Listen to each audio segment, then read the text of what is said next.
True crime, murder, serial murder, the world and an American obsession. But even more fascinating is the obsession with unsolved serial murder cases. The mystery and danger of a serial killer on the loose presents the possibility that you could be his or her next victim, a victim of somebody who enjoys over and over again, perpetuating the torture, enjoys control, and finally, death of another human being. Some serial killers are what I would call sociopaths, or what in psychiatric jargon is called antisocial personality disorder. And that typically means someone who lacks insight, lacks remorse, empathy for the victim.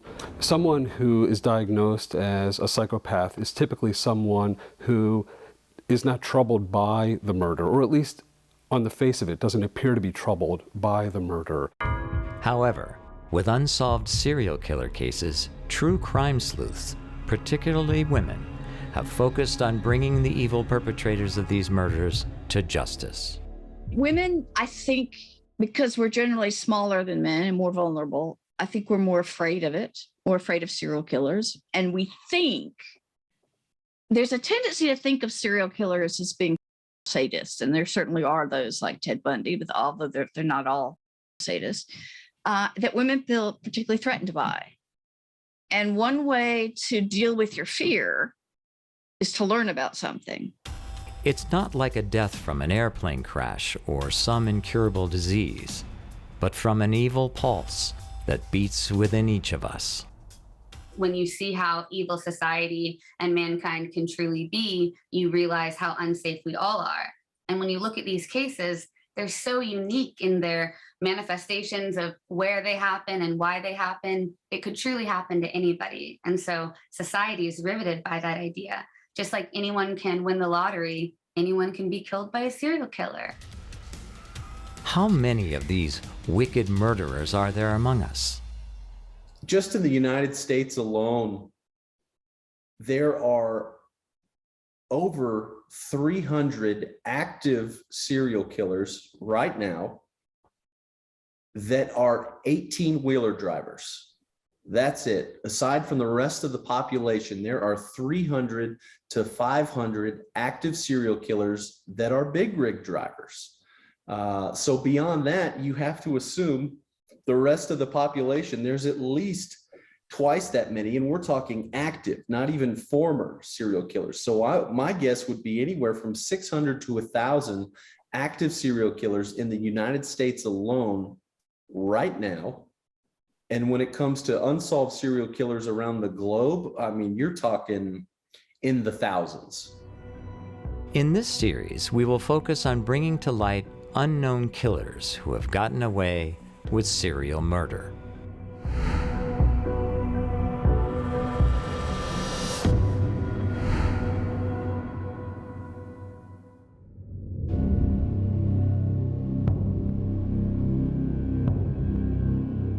Donald Harvey was an American serial killer who claimed to have murdered 87 people.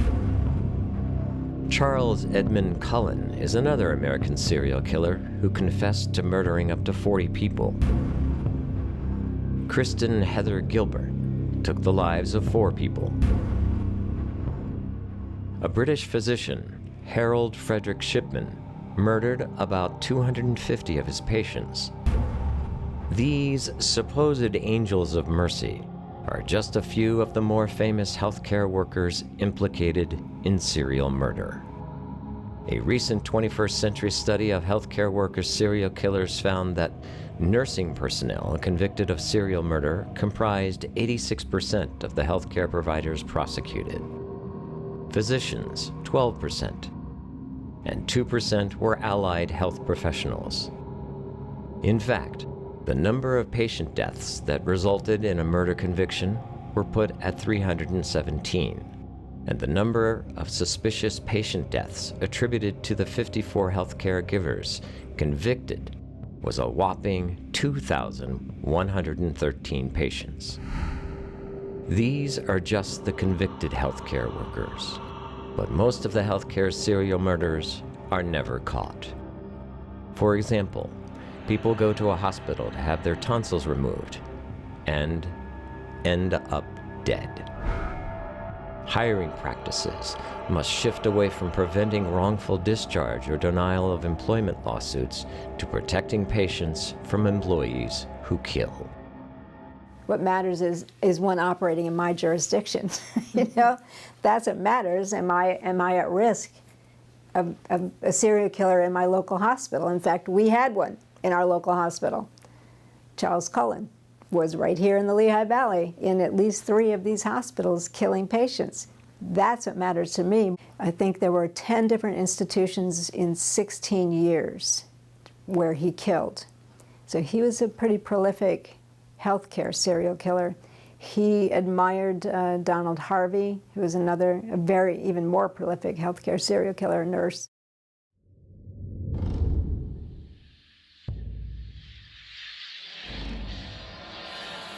Perhaps the most disturbing of all the unsolved serial killer cases took place in one of the boroughs of America's largest city, New York.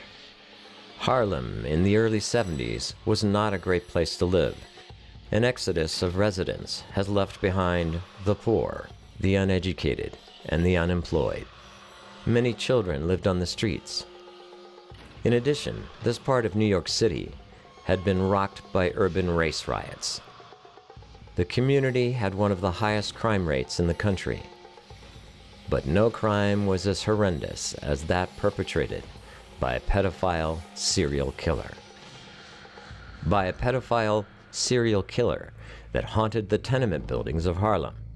He was a pedophile serial killer dubbed Charlie Chopoff. The Charlie Chopoff name was, as far as I know, was coined by the press, since he was an unidentified killer that they just, you know, how they come up with a catchy sort of a nickname for any killer. And since he had mutilated his victims and removed their genitalia, Charlie Chopoff was the morbid name that they came up with. These horrendous acts of murder and mutilation occurred over a period of time from 1972 to 1973. There was a total of 5 victims.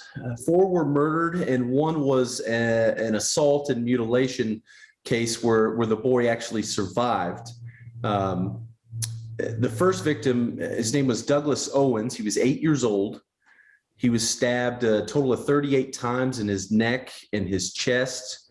He was found on an apartment rooftop where he had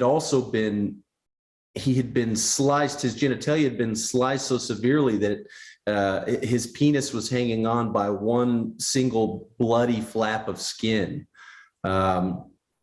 He passed away as well. The next victim was an unnamed African-American child. He was kept anonymous because of the mutilation that happened to him, and because he survived, he essentially lost his manhood before he had the chance to become a man. He was 10 years old at the time. He was lured into an apartment building by Charlie Chopoff by the promise of giving him 50 cents. He offered the boy 50 cents to follow him into this building. When he was attacked, he was sodomized as well, and his penis and his genitalia were removed entirely. And in fact, the police combing the neighborhoods after this attack found children in a park nearby playing with the boy's genitalia. So just really terrible. The third victim was a young boy by the name of Wendell Hubbard. He was 9 years old at the time. He was stabbed a total of 17 times, and he was also found on an apartment rooftop. His penis was severed as well, but it was never located. It was likely taken as a trophy by Charlie Chopoff himself. So following that, there was the case of Luis Ortiz. He was also 9 years old, and like the first victim, he was also stabbed 38 times in the neck and the chest and the back, actually. His penis was also severed and missing from the scene. The final victim, the final murder victim anyway, you have a young boy by the name of Stephen Cropper. His case was probably more famous than the others because at this point, the community was in an uproar about these cases. They'd gotten very little attention in the media, and the violence just, I mean, all this happened in just over a year. So you just got to figure the community was completely outraged. I mean, borderline rioting, as a matter of fact. But Stephen Cropper, he was 8 years old, and there was a little bit of a difference in the MO in his case.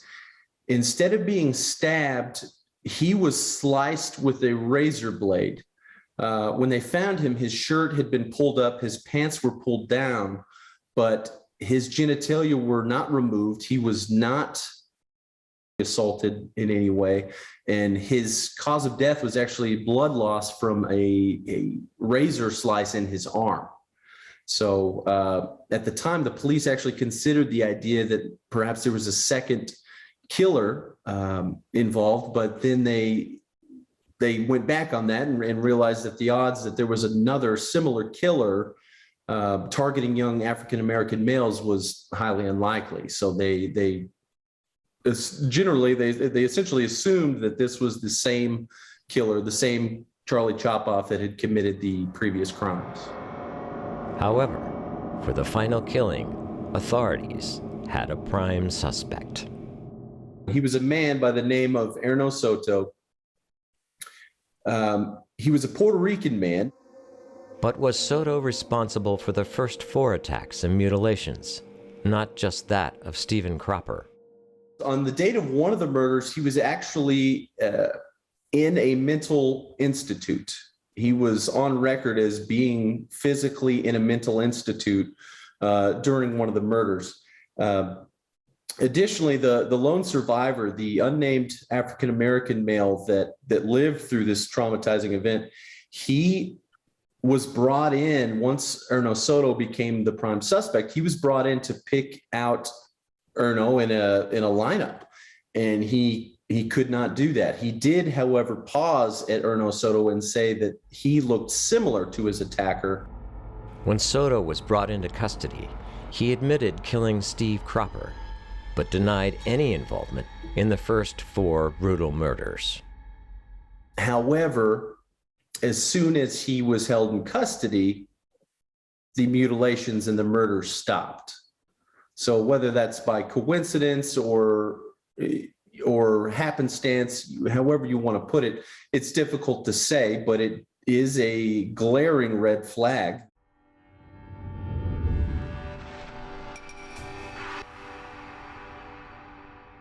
Frankford slasher operated from August of 1985 through September of 1990 in Frankford, Pennsylvania, which is about 8 miles northeast of Philadelphia.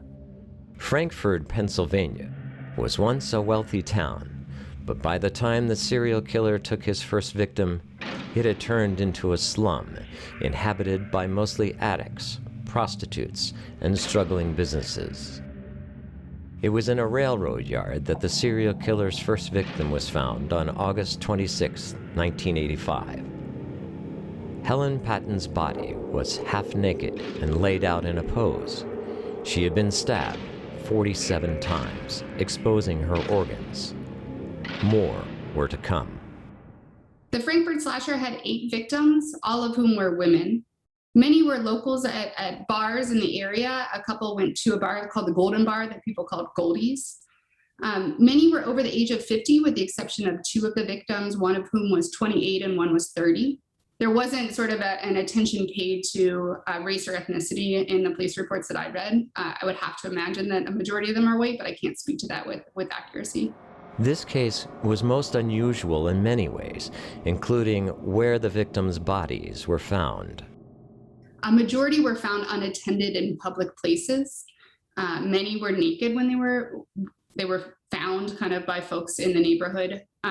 Some of them had been naked from the waist down. A few had their legs spread open. The bodies were were positioned in that way when they were found. A few were found in their own apartments.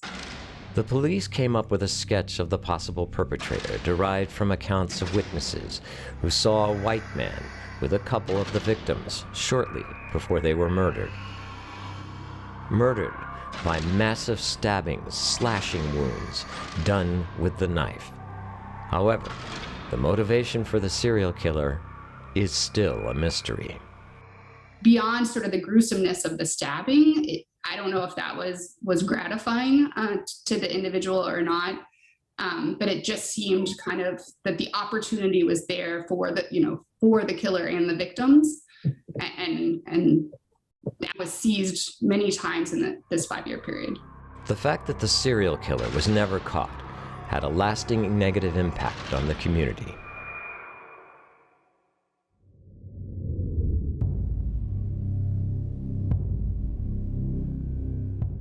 The Colonial Parkway murders echo those of the unsolved cases of the Zodiac and the Monster of Florence years earlier. Colonial Parkway murders is fascinating just because it's a 1980s crime. It's down in the Williamsburg area, and the Colonial Parkway is the country's longest, narrowest national park. It snakes all the way from Yorktown up through Williamsburg to Jamestown. It's the first 2 victims were a young lesbian couple. One was in the second graduating class out of the U.S. Naval Academy that graduated women. They're found brutally executed on the Colonial Parkway. The killer tried to set the car on fire. He used diesel fuel, couldn't light it, tried to push it in the river and got stuck on the riverbank. It starts with that. And what a start it was. For United States Naval Academy graduate Kathleen Thomas, 27, and College of William and Mary senior Rebecca Danilovsky, 21, on October 12, 1986, it was a gruesome death. An autopsy found rope burns on their necks and wrists, signs of strangulation. Their throats had been slashed. Thomas was nearly decapitated. Both women were fully clothed, and there was no evidence of robbery or assault. Authorities considered it to be a bizarre double homicide. But then, on September 20th, 1987, David Knobling, 20, and Robin Edwards, 14, were shot to death in the Ragged Island Wild Refuge along the shore of the James River. Most bizarrely, their Ford pickup truck was found at the refuge parking area with the wipers and radio on and some articles of clothing inside. 3 days later, the 2 bodies were discovered by a search party along the water's edge of the James River. To the authorities, it now looked like they had a serial killer on their hands. Then you end up with 2 victims we've never found the bodies for. Their car is found on the Colonial Parkway about a half mile from where the first killings took place. Their clothes are in the car, but they're not there, and they're not in the river. And they've never found Keith and Cassandra's bodies. So we don't know how they died. These innocent victims were Christopher Newport University students Cassandra Lee Haley, 18, and Richard Keith Call, 20 years old. The execution of the last victims of the Colonial Parkway killer, Anna Maria Phelps, 18, and Daniel Lauer, 21, were even more unfathomable. The final victims were found, on I-64 coming out of Williamsburg. There's a rest area. The car was found there, and the bodies were found several weeks later by some hunters in the woods, and they had been stabbed brutally. And it's interesting because in all of these cases, the one thread that we found was that the killer staged the cars to be stolen. He put the keys in plain sight. In some cases, he left the light on inside the vehicle so that people would see it in the dark. Yeah, to me, it's a fascinating series of cases that has never fully been solved. However, like the Zodiac and the Monster of Florence, this serial killer went after couples. That's pretty rare that you have couples killed, you know? And it really points to the biggest debate my daughter and I have, because we're on opposing ends of this. Was it one killer or two? You know, because somebody had to have control. Now, we had one of the victims' sisters was actually in law enforcement. She walked us through how a single person could keep control of two people. And it's possible, but I don't know. I'm citing that it's probably one killer. If it's two people, there's always one that talks. There's always one that falls apart. You think of the Kenny Bianchi stuff, out in California and stuff. There's always one that's just going to spill the beans at some point. I think we're looking at a single killer. And it's somebody who I think he was trying to, after he killed the first two victims, he was looking for a way to recreate that experience. And it's very much a lover's lane type thing. He always went for these people in the dark and isolated places, and they were couples. There's some aspects to it that don't make sense. Those second victims, they never would have gone to the Colonial Parkway. This was their first date. And both of them were opining for their former boyfriend and girlfriend at the party they went to. They barely talked with each other. And he left the party in time to take her home. He would have had to drive past her home to take him to the Colonial Parkway. And he didn't like going there, and she definitely didn't. So the car was found there. That doesn't mean that's where they were killed. That's where the car and the clothing and the keys were all dumped.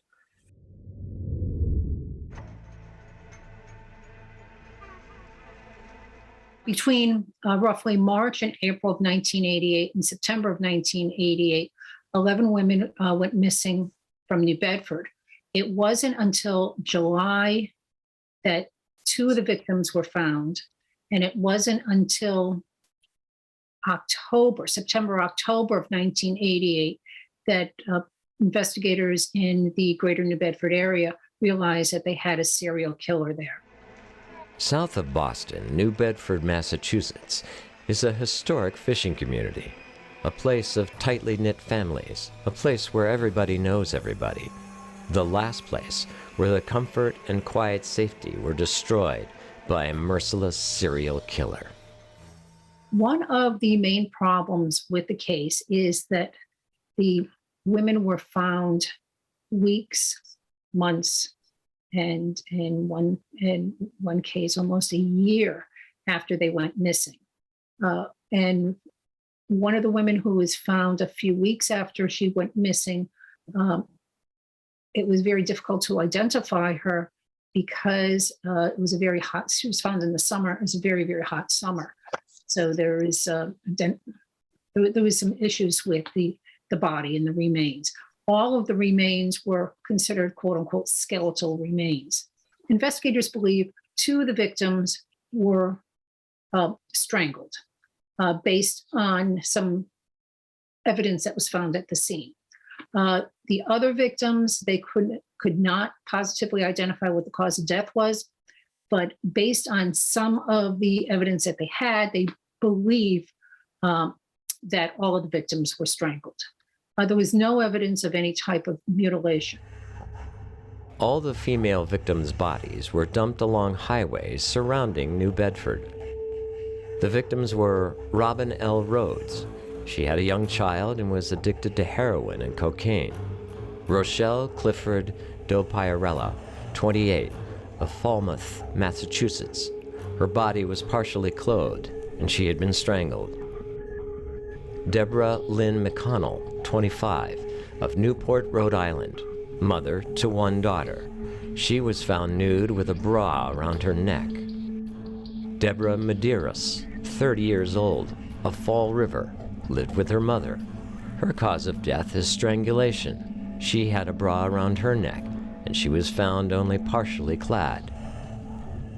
Christina Montiero, 19. Christina had a child and had a known substance abuse history. and Marilyn Cordoza Roberts, 34. She had a loving family. Her body has not been found. Nancy Lee Paiva, 36 years old, of New Bedford. Nancy was known as a very supportive mother and grandmother. Nancy's cause of death is also believed to be strangulation. Deborah Greenlaw DeMello was a 35-year-old mother of 3. Her nude body was found off the eastbound Reed Road ramp of the interstate. Oddly, she was found with some belongings of another victim, Nancy Paiva. Mary Rose Santos, a 26-year-old of New Bedford. She was a mother of 2. Mary Rose Santos's nude body was found March 31st, 1989, along Route 88 in Westport.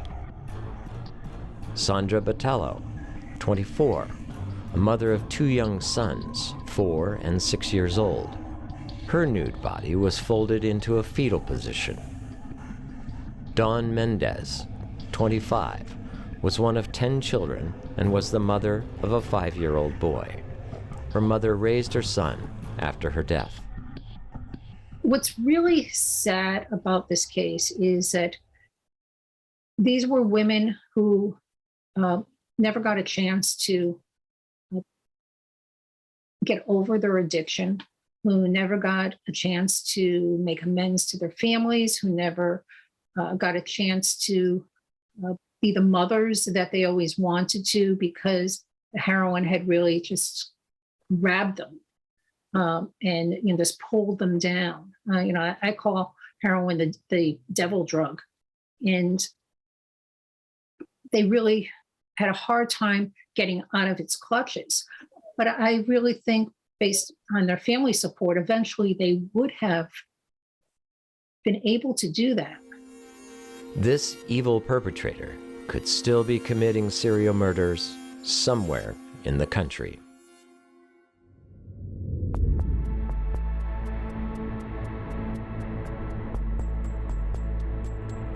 The West Mesa murders constitute one of the 21st century's most well-known, unsolved American serial killer cases. Well known because of the number of victims and the scope of the investigation.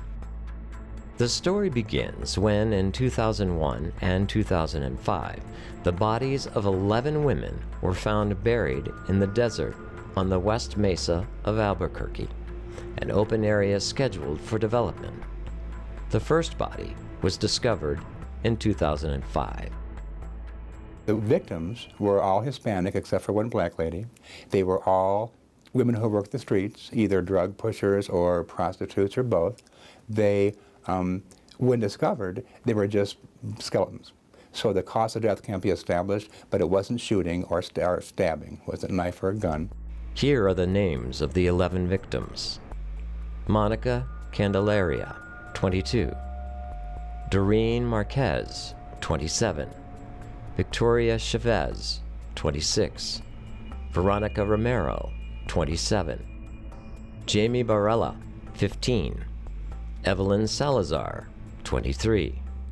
Selania Edwards, 15. Virginia Cloven, 24. Cinnamon Elks, 32. Julie Nieto, 24. Michelle Valdez, 22. Many more women have been reported missing during that time, missing in and around Albuquerque. This case has attracted worldwide attention when it was uncovered. There were 2 main suspects over time. Lorenzo Montoya was the first, and Montoya was suspected because he lived on a hill overlooking where the dump site was. Then he also was known to cruise Central Avenue, and then at one point in time, in the 1980s, I think, he picked up a prostitute, took her to a remote area near the airport, and tried to strangle her. Luckily, he was under surveillance, so police stopped him before he could kill the woman. He only had $2 in his pocket. He wasn't planning on paying her, so from this point on, he was on the police radar. He also had a strange idiosyncrasy. He'd go to movie theaters and claim that vandals had thrown acid on his car. And this happened several times, 4 or 5 times, which is an oddity. So Lorenzo Montoya picked up a prostitute one day and invited her out to his house. And she went out there, but her boyfriend drove her. Then he stayed in the car. She went in the house, and after an hour or two, came out dead on the shoulder of Lorenzo Montoya. The boyfriend had a gun. So did Montoya. They had a shootout, and Montoya was killed. The other main suspect is a man named Joseph Blea. Joseph Blea told his wives he was a killer. He also had a landscape business that he would take. He would go out in the West Mesa at night and illegally dump things. The reason he's a good suspect is underneath the body of one of the victims in the grave was a tree tag from a local nursery. And the tree tag gave the name of the tree and the place it was bought. Law enforcement traced the tree tag back to the nursery, and the nursery identified him as being the purchaser. Now that's circumstantial, but it's pretty solid circumstantial evidence. But he'll never be tried because he's in prison for rape and will be for the rest of his life. What are some other possibilities for the murders? We're 3 hours north of Mexico here. A huge amount of drugs goes north across the border. So the cartels could have decided that one girl knew something. In the Jack the Ripper case, one theory is that a woman knew something about the Duke of Clarence, and then the killers, the institutional killers, the British government, wanted to kill every woman who could have knowledge of these crimes. Maybe the same thing here. It may be that a woman or two wanted to unionize or cause trouble, threatened to go to the police, and these killers killed everyone in her cohort to silence her. Another possibility is the police. There's a nexus here between corrupt police, the biker gangs, and the traffickers, and they hang out at the same places. They do business at strip clubs, and I think it's entirely possible that these women were being sold and didn't want to be sold, or that one knew something and talked it up, and instead of taking a chance on letting someone who had guilty knowledge away, they just killed a whole bunch of people. The final thing about the West Mesa killings, this is the largest unsolved American serial murder case. 4 hours south of here, in Juárez, Mexico, is the largest unsolved international serial murder case.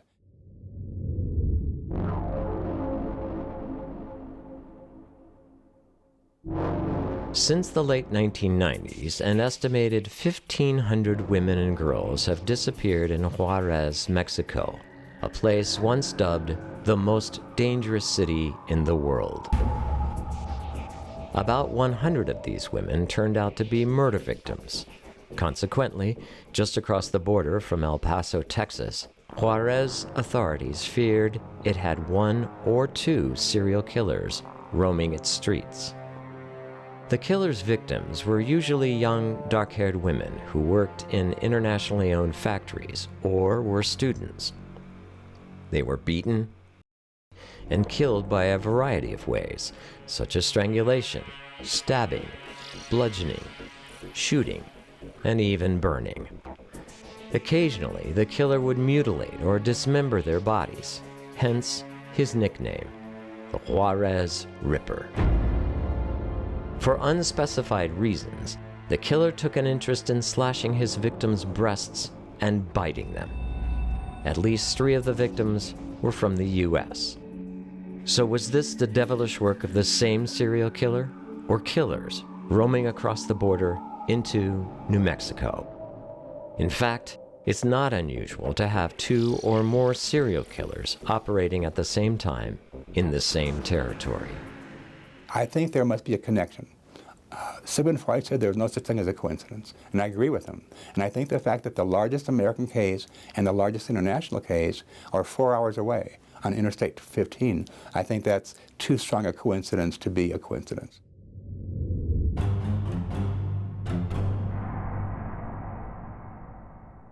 While the U.S. was plagued by recent and numerous unsolved serial killer cases, so too was the rest of the world. With its rainbow-colored flags flying, Sao Paulo, Brazil is the home to the largest gay pride parade in Latin America. But it is also home to the serial murderer dubbed the Rainbow Maniac.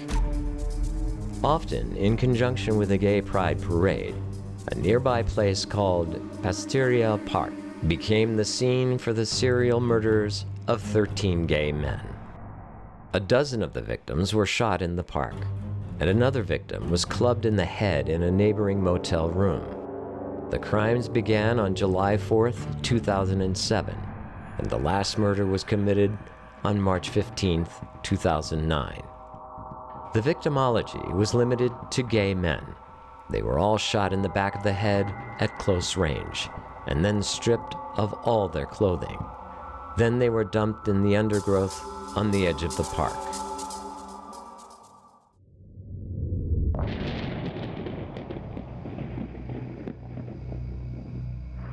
A continent away in Russia was a Russian serial killer known as the Danilovsky Maniac, or the Maniac with Dull Eyes, seen here in this police sketch. This monster committed at least 7 murders between 2004 and 2007. 3 of the murders were committed in a construction site on Danilovsky Street in Cherepovets, Russia. On February 4, 2004, Marina Ostrovich was raped and killed, followed by Svetlana Stepanova, who was kidnapped from home and murdered. Police investigating her disappearance found 2 other bodies nearby. Authorities noted all of the women were abducted on the central streets in broad daylight. 6 of the women had blonde hair, and their bodies were disposed of in a similar fashion. The Danilovsky Maniac also left an unusual signature at the scenes of his crimes, in the form of crude pornographic paintings on the walls of the abandoned buildings.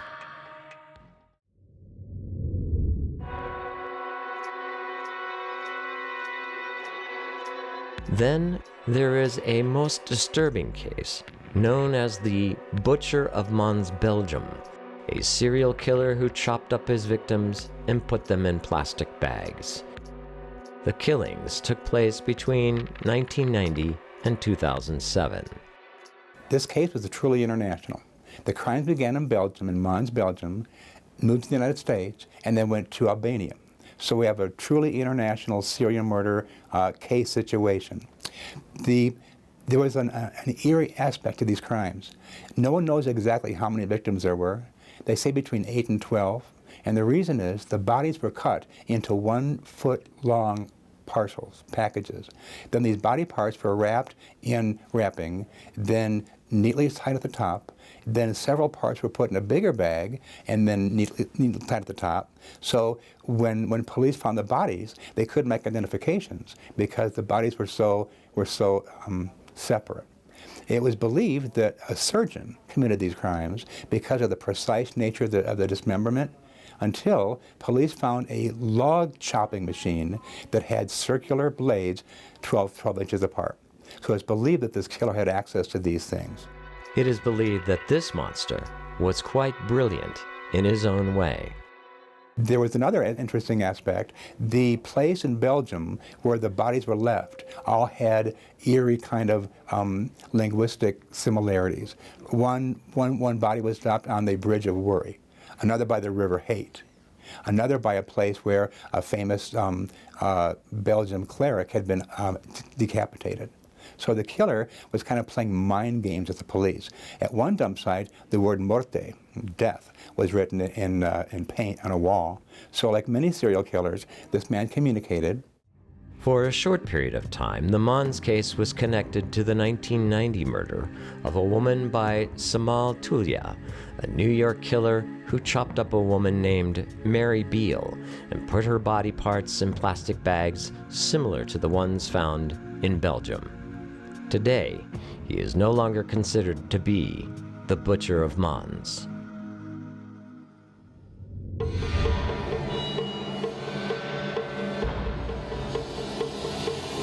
Chicago, Illinois, America's third largest city, one of the world's great cities with spectacular commerce, arts, shopping, and entertainment. Chicago also has the reputation as America's murder capital. murder capital with neighborhoods where crimes go unsolved on a regular basis. Chicago may also be the nation's serial killer capital of the world. Since 2001, based on geography and modus operandi, a serial killer known as the Chicago Strangler, has claimed an astounding number of victims and counting. That's what makes this case probably the most frightening unsolved serial killer case to date. This is still an active, ongoing case. Beginning in 2001 to today, there have been 50 to 55 plus victims attributed to the Chicago Strangler. Now, since 2001, there have been more than 75 asphyxiation or strangulation related deaths of female workers in Chicago. However, some of those cases were solved and attributed to single murders or single acts of violence, and those men are in prison, but there's still 50 plus families out there seeking justice for their deceased loved one. This monster, who may still be terrorizing the streets of Chicago's African-American neighborhoods, was particularly sadistic and brutal. Each woman was assaulted. They were physically assaulted, strangled, asphyxiated, and they were all, every single one of them showed signs of assault. Like many recent unsolved serial killer cases, because of the victimology and incompetency, authorities have swept the murders under the rug. So who is the Chicago Strangler? You're likely looking at more than one serial killer in this case. Now, what is frightening is you have this thought that, well, there's one serial killer out there that's gotten away with 51 plus murders, or the authorities who claim that there isn't a serial killer involved, or have in the past claimed that there's no serial killer involved because they don't want to look bad, they don't want to create a panic in the communities. Well, then you're essentially assuming that there's 51 plus individual murderers out there that are uncaught. So I don't know which of those is more frightening.